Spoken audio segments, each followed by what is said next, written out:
King of Prussia, Pa. It was supposed to be a political firewall. It has become a laughingstock. The 7th Congressional District in Pennsylvania is nicknamed Goofy Kicking Donald Duck because its highly contorted shape resembles one Disney character planting a foot in the posterior of another. But the district got the boot itself this week, along with the rest of the state's political map.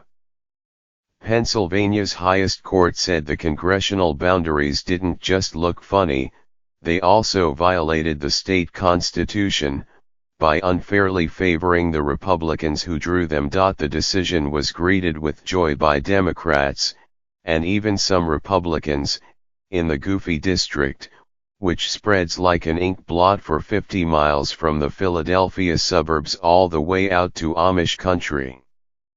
Residents have grown weary of having their House seat held up as one of the most gerrymandered in the country, used to explain the country's descent into tribal politics and voter cynicism. The 7th District has become a national joke, said Beth Lawn, 72, who lives in a neighborhood she calls one of Goofy's fingers.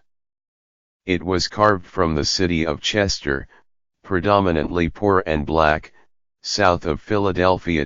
Ms. Lawn, a social activist, said it was hard to connect with other constituents to lobby her Congressman Representative Patrick Meehan, a Republican, because the places he represents are so scattered.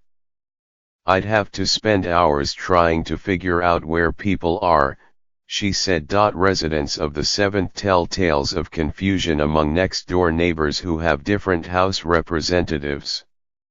Rather than keep communities intact and follow natural borders, the district slices and dices pieces of 5 counties and 26 municipalities, and tosses them together in a crazy salad. What the map makers were trying to do was to link up enough pockets of conservative voters to ensure that a Republican would keep the seat, no matter the insult to geography or common sense. As it happens, Mr. Meehan got into political trouble that would have made Walt Disney blush. He admitted this week that he had settled a sexual harassment claim by a former aide he called his soulmate, and on Thursday he announced he would not seek re-election. Elizabeth Morrow, a Democrat who wants to run for Mr. Meehan's seat, said that gathering signatures to get on the primary ballot can be maddening as she tries to figure out who is eligible to sign. People say, "I want to vote for you, but oh my gosh, maybe I'm not in your district, even though I'm down the road from you," she said. Like Pennsylvania's 17 other House districts, the 7th was drawn using map-making software that analyzes voting patterns block by block. The idea is to set the boundaries so they dilute one party's voting power and create as many safe seats as possible for the other. In Pennsylvania, the Republicans who control the state legislature wielded the map-making mouse, but in other states it has been the Democrats. Some of the 7th's twists and turns are bizarre.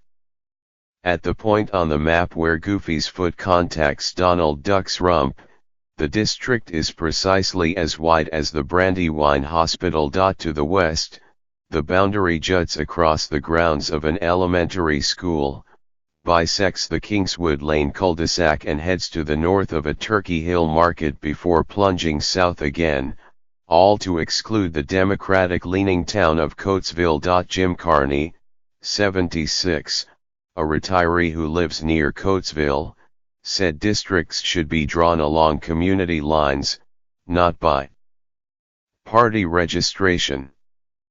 You take a contiguous group of counties and you put them together and say, "That's your district," he said. You don't count the Republicans and Democrats and independents, you count the heads.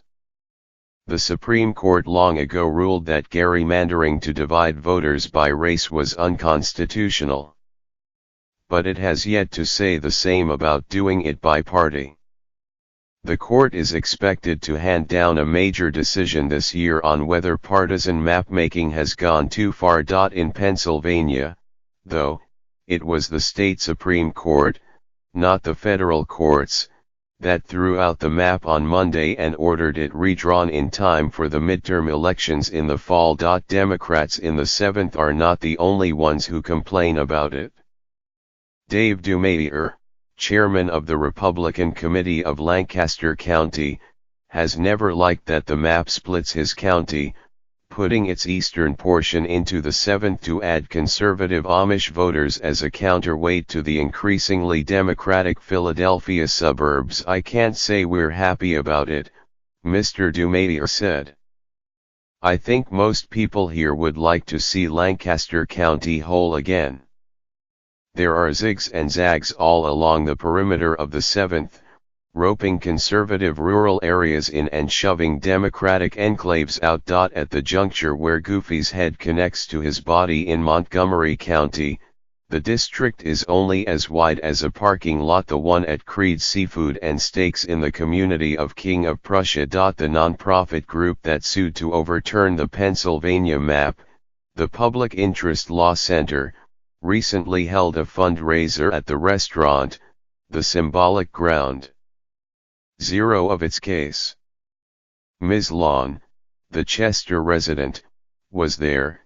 She is one of the plaintiffs in the suit. Jim Creed, the restaurant's owner, hopes that being a gerrymandering landmark might be good for business at his Cheers-like establishment, where the $31 surf and turf features filet mignon, shrimp and a Chianti demi-glace. We like Republicans and Democrats equally. That's a quote, Mr. Creed said. From the restaurant, the 7th's boundary doubles back east along the Pennsylvania Turnpike, then bisects the township of Upper Merion, depositing many Democratic-leaning voters there in the 13th district, which includes part of Philadelphia.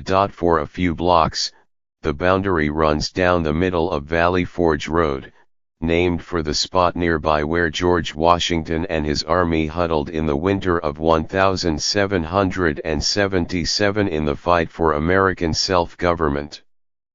On Thursday, residents on both sides of the road reflected on the principle of one person, one vote, which critics say is undermined by gerrymandering. I think it's ridiculous, said Chris Light, 49, a Starbucks supervisor who lives on the 7th District side of the road, talking about the way the map was drawn to help Mr. Meehan. He's not going to represent the concerns of the people. He's going to protect his base. Kathy Anderson, 60, a nurse and a Republican, was surprised to learn that Mr. Meehan was her congressman. I thought he's in Delaware County, she said, which is correct, though her confusion was understandable. Mr. Meehan's home in picturesque Chadsford is a world away, in suburban terms, from hers in Upper Merion. Even so, Ms. Anderson said she was glad to be living in the 7th District, and not across the street in the 13th, which stretches to take in some city neighborhoods. I wouldn't want to be assigned with Philadelphia, she said.